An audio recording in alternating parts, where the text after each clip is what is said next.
কাচের গ্লাসটায় পানি ঢেলে ঢকঢক করে এক গ্লাস পানি খেলাম। অনেকটা পথ জার্নি করে আসায় গলাটা বেশ শুকিয়ে গিয়েছিল। পানিটুকু খেয়েই রুহির দিকে তাকালাম। ওর মুখটা কেমন গম্ভীর হয়ে আছে। মিনিট খানিক তাকিয়ে থেকে যখন চোখাচোখি হলো, আমি ঝট করে চোখ দুটো অন্যদিকে সরিয়ে নিলাম। কি বলবো কিছুই বুঝতে পারছি না। রুহিব আয়নার সামনে দাঁড়িয়ে ওর চুল আঁচড়াতে লাগলো। এক পা আরেক পায়ে তুলে বাম পায়ের শু খুলে যেই ডান পায়ের শুটা খুলতে যাব, ঠিক তখন রুহি খানিকটা ইতস্তত করে বলল, আমাকে বিয়ে করে তুমি অতিষ্ঠ হয়ে গেছো তাই না? সত্যি করে বলো, পুরনো হয়ে গেছি, একঘেয়েমি চলে এসেছে তাই না? আমি চুপ করে রইলাম। ওর হাবভাব ভালো লাগছে না খুব একটা। আমি জানি এখন কিছু বললেই ঘরে ভাঙচুর শুরু হয়ে যাবে। আয়নার সামনে গিয়ে রুহিব কানের দুল দুটো খুলতেছে। আমার চুপ থাকা দেখে পেছনে ফিরে আমার দিকে তাকিয়ে থেকে কিছু সময় আবার বলল, মুখে কি লাগাম দিয়েছো? মুখ দিয়ে কথা বের হয় না? কি বললাম কানে গেল না? কথা বলো না কেন? আজকে আমার খবর আছে, সত্যি খবর আছে। কিছুটা একটা হয়েছেই। হঠাৎ এসব কেন বলছে ও? একটু ভেবে ভয় ভয় বললাম, কি বলো এগুলা? তোমাকে বিয়ে করে আমি অতিষ্ঠ হব কেন? বরং আল্লাহর কাছে শুক্রিয়া, তোমার মতো মেয়ে পেয়েছি আমি। তোমার মতো বউ কজন পাই বলো তো? এই কথাটা বলেই একটা দীর্ঘশ্বাস ফেললাম। আমার দীর্ঘশ্বাসটা দেখে রহিব কোমরে হাত দিয়ে ভ্রুকুচকে আমার দিকে তাকিয়ে থাকলো।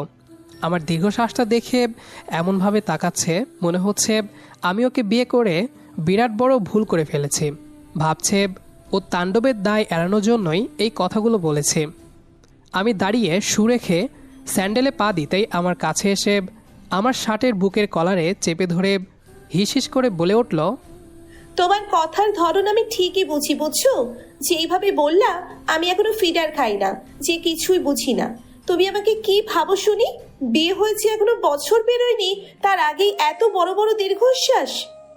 আমি কিছু না বলে কয়েকটা কাশি দিলাম। কি কাণ্ড করে ফেললো মেয়েটা! সোজা কলারে হাত। এজন্যই মেয়েদের বেশি প্রশ্রয় দিতে নেই, বিশেষ করে বউদের। না হলে মাথায় চড়ে বসবে আর ইঁদুর নাচান নাচাবে। আমি কি থেকে কি হলো কিছুই বুঝলাম না। আমিও চোখ দুটো বড় করে একটু জোরে বললাম, আমার হাতের আঙ্গুলগুলা না অনেকদিন কারো গালের ছোঁয়া পায় না, কিন্তু এখন মনে হচ্ছে ছোঁয়া পাবে। এই কথাটা বলার পরেই ও আস্তে করে হাতটা নামিয়ে ফেলে। হয়তো বুঝতে পেরেছে আমার কথার মানে। দেখলাম ও শাড়ির কুচি ধরে পিছনে সরে গেছে, মাথা নিচু করে মুখ ভার করে ফেলল। মনে হচ্ছে হাতের ছোঁয়ার ভয় পেয়েছে। সত্য বলতে কি, এই কথাটা বলতে আমি নিজেও ভয়ে ভয়ে বলেছি যে ও কি মনে করে। কয়েক কদম পা পিছিয়ে গিয়ে কাঁদো কাঁদোভাবে বলল, তুমি আমার গায়ে হাত তুলবে? এতই পুরনো হয়ে গিয়েছি আমি? আমি কিছুই বললাম না। চুপচাপ শার্ট খুললাম, তারপর গেঞ্জিটা পরলাম। আলনা থেকে লুঙ্গি নিয়ে পরনের প্যান্ট চেঞ্জ করলাম। রুহির এমন কাজে আমারও একটু রাগ উঠে গিয়েছে। আমার থেকে আশানুরূপ কোনো উত্তর না পেয়ে রুহি আবার বলল, আমিও এর শেষ দেখে নিব। তুমি আমাকে কি মনে করেছো? আমার রান্না এখন তোমার ভালো লাগে না। আমার হাতে রান্না খেতে খেতে তুমি অতিষ্ঠ হয়ে গেছো। অন্যের বউয়ের রান্না তোমার কাছে অমৃত মনে হয়। অন্যের বউয়ের রান্না এত মধু যে একেবারে আঙ্গুল চেটে খেতে ইচ্ছে করে তোমার। এক মাঘে শীত যায় না, মনে রেখো। সব হিসেব আমি নিয়েই ছাড়বো। একটানা এইগুলা বলেই খাটের এক কোণে বসে। আমি তেমন কিছু না বলে ড্রয়িং রুমে এসে সোফায় হেলান দিয়ে বসলাম। আসলে কি থেকে কি হয়ে গেল মাথায় কিছুই আসছে না। আমি ভাবতেও পারিনি এইরকম পরিস্থিতিতে আমাকে পড়তে হবে। এই তো 1 মাস আগে রুহির মামাতো ভাই আর ওর স্ত্রী আমাদের বাসায় আসছিল। নতুন বিয়ে হয়েছে ওদের। আমাদেরও বিয়ে হয়েছে 8 মাসের কাছাকাছি। ওর মামাতো ভাইয়ের নাম মিসবা। ওদের বাসা থেকে আমাদের বাসার দূরত্ব বাস দিয়ে যাতায়াত করলে 2 ঘন্টার মতো সময় লেগে যায়। প্রায় 3 দিন আমাদের বাসায় ছিল। নতুন বউ নিয়ে আসছে, তাই প্রত্যেক দিন ভালো ভালো খাবারই আয়োজন করেছি। সব রান্না রুহিই করেছে। মেজবার নতুন বউ টুকটাক হেল্প করতো পাশে থেকে। একদিন খাবার টেবিলে বসে ভাত খেতে বসেছি। মেজবা বলল, রুহি আপা, তুই অনেক ভালো রাঁধিস।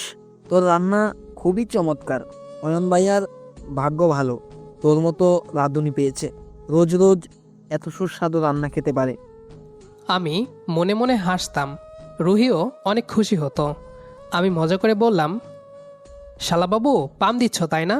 আপু তো তাই বেশি বেশি বলছো। আরে না না দোলা ভাই, সত্যি বলছি। পাশ থেকে মেজবার স্ত্রী বলে ওঠে, কি যে বলেন অয়ন ভাই, অয়ন ভাই, মেজবা তো ঠিক কথাই বলেছে। আপু সত্যি ভালো রাখে, আপনি সত্যি অনেক লাকি। আমি কিছু বললাম না, শুধু হাসলাম। বাহ, মেয়ে তো স্বামী ভক্ত, স্বামীর পক্ষ নিয়ে কথা বলে। রুহিব আমার প্লেটে চিংড়ি মাছ দিতে দিতে বলল, এই যে সাহেব, আমার রান্না বুঝি তোমার কাছে ভালো লাগে না? এতদিন তো কিছু বলনি। আমি কিছু না বলে একটা হাসি দিলাম। সত্য বলতে রুহির রান্না খুবই ভালো হয়, বাট আমি কখনো ওকে বলিনি ভালো হয়েছে, চমৎকার হয়েছে। আমি জানি নিজের বউ যা কিছুই রান্না করুক, স্বাদ হোক আর না হোক, তাতে বলতে হয় খুব ভালো হয়েছে, এতে অনেক খুশি হয়। কিন্তু আমি বলি না, কারণ রুহি ঠিকই বুঝে নিত রান্না কেমন হয়েছে। কারণ রান্না যদি ভালো না হয় তখন খেতে ইচ্ছে হয় না, তরকারি বাটিতেই থেকে যায়। কিন্তু কখনো এমনটা হয়নি, সবসময় আমি একেবারে হাতের কবজি ডুবিয়ে খেয়েছি, বাটিতে তরকারি রাখতামই না। আর রুহি ঠিকই বুঝে নিত। মেজবা যাবার সময় বলে গেল, অনেক দিন আপনাদের কষ্ট দিলাম, এবার আমরা যাই। এতদিন এত ভালো ভালো আপ্যায়ন করার জন্য ধন্যবাদ। আমাদের বাসায় যাবেন বেড়াতে, একদিন আমার বউয়ের রান্না খেয়ে আসবেন। আল্লাহ হাফেজ, আসি তবে। বেড়াতে আসলে এই কথাটা সবাই বলে, যদিও ওদের যাওয়ার 1 মাস পর আজ মেজবাদের বাসায় গেলাম। ওরা আমাদের বাসা থেকে যাবার পর অনেকবার ফোন করেছে, অনেকবার ওদের বাসায় বেড়াতে যাওয়ার জন্য বলেছে। আমরা বলেছি এই তো 2 দিন পর যাব, সামনের সপ্তাহে যাব। এরকম করতে করতে 1 মাস কেটে গেল, যাওয়ার আর হলো না। তবে আজ ছুটি থাকায় ভাবলাম ঘুরে আসা যাবে। যেমন কথা তেমন কাজ। সত্যি সত্যি বিকেলের দিকে ওদের বাসায় চলে গেলাম। আমাদের দেখে খুব খুশি হয়েছে ওরা, খুব ভালোভাবে আপ্যায়ন করেছে। অনেক সময় আড্ডা দেওয়ার পর রাতে যখন খাবার টেবিলে বসে খাবার খাচ্ছিলাম, মুরগি, গরুর মাংস, ডিম, বেগুন ভাজি খাওয়ার পর যখন কাতলা মাছের মাথা দিয়ে মুগ ডালের মুড়িঘণ্টা খাচ্ছি আর বলছি, রান্নাগুলো বেশ হয়েছে, বাহ তুমি তো দেখছি ভালোই রান্না করতে পারো। রোজ রোজ একই স্বাদের খাবার খাওয়াচ্ছে, এবার ভাবতেছি মাসে অন্তত একবার তোমাদের বাসায় এসে ঘুরে যাব। মাঝে মাঝে একটু আলাদা ফ্লেভারের খাবার খাওয়াটা মন্দ হবে না, কি বলো শালাবাবু? আমার কথাটা শুনে মিসবা রুহির দিকে তাকিয়ে কয়েকটা কাশি দেয়। আমি কাশি শব্দে মিসবার দিকে তাকালাম, দেখি ও রুহির দিকে তাকিয়ে আছে। সেই অনুসারে আমিও রুহির দিকে তাকালাম। রুহির দিকে তাকালাম, দেখলাম ওর মুখটা কেমন জানি হয়ে গেছে, কেমন থমথমে চেহারায় আমার দিকে তাকিয়ে আছে। তারপর আমার দিকে তাকিয়ে থেকে রুহি জোর করে হেসে বলল, ঠিকই বলছো তুমি, আসলেই রান্নাটা ভালো হয়েছে। একদম আলাদা স্বাদের নতুন রান্না, এমন স্বাদ আগে পাইনি। কিন্তু রুহির কথার ধরনটা আমার কাছে কেমন জানি লাগলো। মনে মনে একটু ভয় হতে শুরু করলো। খাওয়া দাওয়া শেষে ওদের বাসা থেকে বিদায় নিয়ে যখন সিএনজিতে ওঠে ওর হাতটা ধরতে চেয়েছিলাম, ও আমার হাতটা সরিয়ে ফেলে। ওর মুখটা খুব ভারী হয়ে আছে, এমনভাবে মুখ শক্ত করে আছে যেন আমি অপরিচিত কেউ। আমি কিছুই বুঝলাম না, হঠাৎ করে এরকম আচরণ করার মানে কি? আর বাসায় এসে আমাকে এসব বলল, আর তারপর আমার সাথে এইরকম করলো। আমিও রুম থেকে এসে সোফায় হেলান দিয়ে বসে আছি আর এগুলো ভাবছি। একটু পর ফোনটা বেজে ওঠে। মোবাইলের স্ক্রিনে তাকিয়ে দেখি মিসবার ফোন। রিসিভ করে হ্যালো বলতেই বলল, দোলা ভাই, বাসায় ঠিকঠাক মতো পৌঁছেছেন? ঠিক আছেন তো আপনি? হুম। যাক, চিন্তামুক্ত হলাম। তা শরীর ভালো? এটা কেমন কথা বললা? কিছুক্ষণ আগেই তো তোমাদের বাসা থেকে আসলাম, তোমাদের সাথে কত আড্ডা দিলাম, আর যা খাবার খাইয়েছ তাতে ভালো না থেকে উপায় আছে? তা ঠিক। হুম। তা মন ভালো? আমি একটু চুপ করে রইলাম মিসবার কথার ধরন শুনে। এভাবে কেন কথা বলছে ও? মন ভালো মানে ও কি বলতে চাচ্ছে? আমি আর ভনিতা না করে সোজাসুজি বললাম, এভাবে ঘুরিয়ে পেঁচিয়ে কি বলতে চাইছো? লাইনে এসে কথা বলো। আসলে কি বলতে চাচ্ছ? এসব উল্টাপাল্টা কথা কেন জিজ্ঞেস করছো? আরে কি যে বলেন না দুলাভাই, কথা কেন পেঁচাবো? আসলে মানে রুহি আপু কোথায়? আপার মনের অবস্থা কেমন? ঠিক আছেন উনি? আমি কি বলবো বুঝতে পারলাম না। এটা কি ধরনের কথা? আমি আরেকটু চুপ করে রইলাম। 1 মিনিটের মতো চুপ করে থেকে বললাম, তোমার আপুরও মনের অবস্থা ভালোই আছে। তোমার আপু আমার কোলে মাথা রেখে টেলিভিশন দেখছে। কথা বলবে? নাও কথা বলো। কুলে মাথা রেখে টেলিভিশন দেখছে? না থাক, কিছুক্ষণ আগেই তো বাসা থেকে গেলেন, ওর সাথে না হয় পরে কথা বলবো। যাক, আপনার কপাল ভালো, সব ভালো থাকলেই ভালো। আমার কপালটাই এখন রাখি। আল্লাহ হাফেজ। মেজবা পুরো কথাটা শেষ করলো না। মাঝখান দিয়ে কি যেন বলতে চেয়েছিল, কিন্তু কিছুই আর বলল না। কিন্তু এতেও কিছুই আসে যায় না, কারণ আমার যা বোঝা হয়ে গেছে। মেজবার কথার ধরন আমি ঠিক ঠিক বুঝে নিয়েছি। মন ভালো কিনা, আমরা দুজন ঠিক আছি কিনা, এই লাইনগুলো দিয়ে কি বোঝাতে চেয়েছে ঠিকই বুঝেছি। এত বোকা মানুষও আমি নই।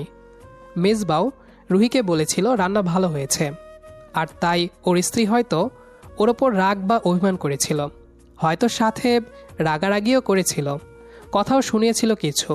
সেজন্যই হয়তো বলেছে আমার কপালটাই, যেমনটা রুহি আমার সাথে এখন করতেছে। আমি যখন মেজবার স্ত্রীর রান্নার প্রশংসা করলাম, তখন মেজবার কাশির মাধ্যমে আমাকে বোঝাতে চেয়েছিল, সতর্কবাণী দিয়েছিল। মেজবার সাথে যেমন হয়েছে, হয়তো রুহি আমার সাথে এমন করেছে কিনা এই ব্যাপারে জানতে চেয়েছে। একটা বিষয়ে নিশ্চিত হলাম, নিজের গার্লফ্রেন্ড বউয়ের সামনে অন্যের গার্লফ্রেন্ড বউয়ের প্রশংসা কখনোই করতে নেই। আর এই ব্যাপারে যদি গার্লফ্রেন্ড কখনো রাগ নাও করে, তবুও এটা নিশ্চিত থাকতে হবে পরে এক সময় অন্য কথার মাঝে এই সমস্ত কথাটাও টান দিয়ে খোঁচা দিবে। এজন্যই মেয়েদের মন বোঝা খুবই মুশকিল। তবে আমি একটু বেশি বলে ফেলেছি। এখন কিভাবে এই সমস্যার সমাধান করব তা ভাবতে হবে। অনেক ভেবে ফ্রিজ থেকে ক্যাডবেরির একটা প্যাকেট নিয়ে সোজা রুমে গেলাম। গিয়ে দেখি ও খাটের ওপরে পা তুলে 2 হাত দিয়ে হাঁটুতে ধরে বসে আছে। একইভাবে বসে আছে। ওকে দেখে একটু ভয় লাগতেছে। আমি চুপচাপ ওর পাশে গিয়ে বসলাম।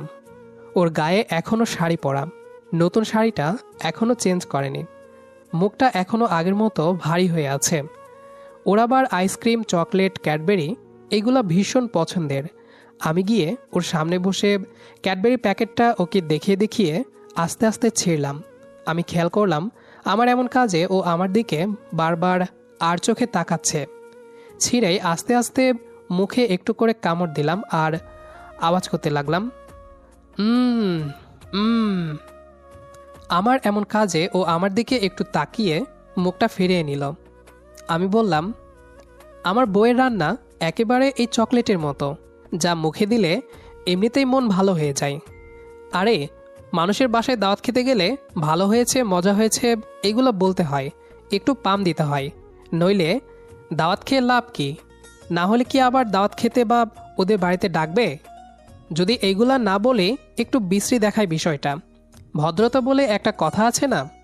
কিন্তু সবশেষে তো আমার বই বেস্ট। রুহি এখনও চুপ করে আছে, একবার ফিরেও তাকালো না আমার দিকে। আমি আবার ওকে শুনিয়ে শুনিয়ে চকলেট মুখে নিয়ে আওয়াজ করতে লাগলাম। এবার একটু আমার দিকে ফিরে তাকালো। আমি আবার মুখ দিয়ে চকলেটটা ওর দিকে বাড়িয়ে বললাম, খাবে? খেতে কিন্তু একেবারে আমার বউয়ের হাতের রান্নার মতোই সুস্বাদু। ও কিছুই না বলে চকলেটটার দিকে তাকিয়ে থাকলো। আমিও তাকিয়ে থাকলাম। আমি একটু আমার দিকে চকলেট নিয়ে বললাম, খাবে না তাই তো? আচ্ছা ঠিক আছে, তবে আমি খেয়ে ফেলি। কেউ তো আর খাবে না, কী বা করার আর। এটা বলে যখন ক্যাডবেরি আবার মুখে নিলাম, মানে এখনও মুখের ভিতর যায়নি, ঠোঁটে আছে, ও দ্রুত আমার কাছে এগিয়ে এলো। আমার গেঞ্জির কলার ধরে আমার দিকে তাকিয়ে থাকলো। হঠাৎ এমন হওয়ায় কিছুই বুঝতে পারলাম না। আমিও তাকিয়ে থাকলাম বেকুবের মতো। তারপর রুহি একটা ধাক্কা দিয়ে আমাকে বিছানায় ফেলে দিল। তারপর আমার একদম কাছে এসে আমার ঠোঁট থেকে ওর ঠোঁট দিয়ে ক্যাডবেরিটা নিয়ে নিল। আমার চোখে চোখ রেখেই ক্যাডবেরিটুকু খেয়ে নিল। তারপর বুক থেকে উঠে আস্তে করে আমার হাত থেকে ক্যাডবেরিটা নিয়ে খেতে লাগলো। ক্যাডবেরি খাচ্ছে আর বারবার আমার দিকে তাকাচ্ছে, একদম বাচ্চাদের মতো করে খাচ্ছে। তবে আগের মতো আর কঠিন ভাব নেই ওর চেহারায়। আমি বুঝলাম মহারানীর মান ভেঙেছে। আমি কিছুই আর বললাম না, আমি শুধু একটা হাসি দিলাম, চুপচাপ ওর খাওয়া দেখতে লাগলাম। ভাবছি ক্যাডবেরি থেকে যদি রাগ অভিমান ভাঙানো যায় তাহলে ক্যাডবেরিই ভালো। গল্পটি এই পর্যন্তই। আমাদের আজকের গল্পটি আপনাদের কাছে কেমন লেগেছে সেটা অবশ্যই কমেন্ট করে জানাবেন। দেখা হবে আবারও নতুন কোনো গল্প নিয়ে। সেই পর্যন্ত আমাদের সাথেই থাকবেন। আর পুরো গল্পটি শেষ পর্যন্ত শোনার জন্য সবাইকে অসংখ্য ধন্যবাদ।